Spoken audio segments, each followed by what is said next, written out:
जय हिंद दोस्तों, कैसे हैं? उम्मीद करते हैं कि अच्छे होंगे।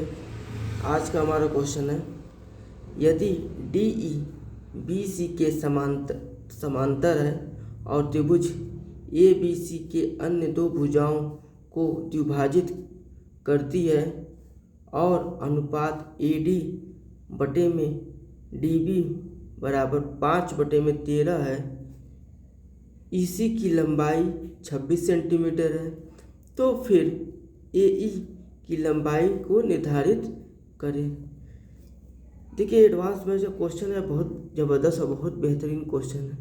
ठीक है, इसको जो हल करने का तरीका बहुत बेहतरीन है। ठीक, सबसे पहले इसके लिए हम फिगर ड्रा करते हैं। ठीक, क्वेश्चन क्या कहता है हमारा? फिगर देखिए, ये एक त्रिभुज बनाते हैं, उसका नाम करते हैं ए बी सी। ठीक, अब क्वेश्चन में क्या क्या है? डी ई जो बी सी के समांतर है, यानी बी सी के समांतर ही आपका डी ई है। ठीक, हो गया।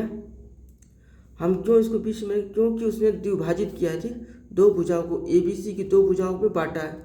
ठीक है, क्लियर है? ये दोनों बराबर है, समांतर लिखा है ना, ये देखिए पैरेलल, यानी दोनों बराबर है। क्लियर है? चलिए, अब जो जैसे दिया उसको लिख दो। ए डी बराबर 5 सेंटीमीटर, बी डी बराबर 13 सेंटीमीटर। ठीक, उसके बाद क्या है? ई सी की लंबाई 26 सेंटीमीटर। ई सी की लंबाई हमारे पास 26 सेंटीमीटर। ठीक, तो हमसे पूछा क्या है? ए ई की लंबाई। ये हमारे से क्या पूछा है? ए ई की लंबाई। ठीक है, तो इसके हम क्या करेंगे? सबसे पहले माना ए बराबर x सेंटीमीटर है। ठीक, तो फिर हम क्या करते हैं?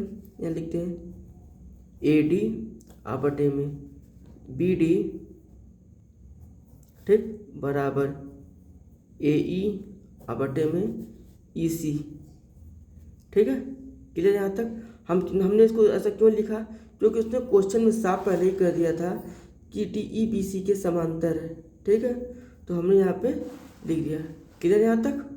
चलिए, अब तो जैसे उसका मान हम रख लेते हैं। ए डी बराबर 5 सेंटीमीटर, डी बराबर 13 सेंटीमीटर। ठीक, बराबर ए ई का मान कितना है?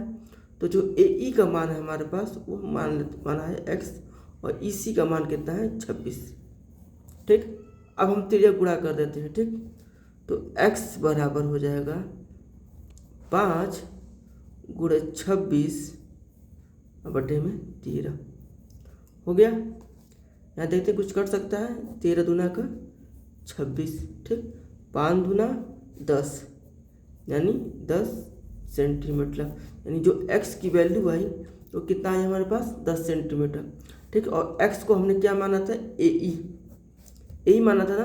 और हमसे क्वेश्चन में क्या पूछा है? ए ई का मान पूछा है, तो ए ई का मान हमारा निकल गया 10 सेंटीमीटर, जो कि ऑप्शन नंबर बी के साथ टोटली मैच करता है। ठीक, उम्मीद करते हैं सबको समझ में आया होगा। चलिए, अगले क्वेश्चन के लिए अगले क्लास में मिलते हैं। ठीक, थैंक यू।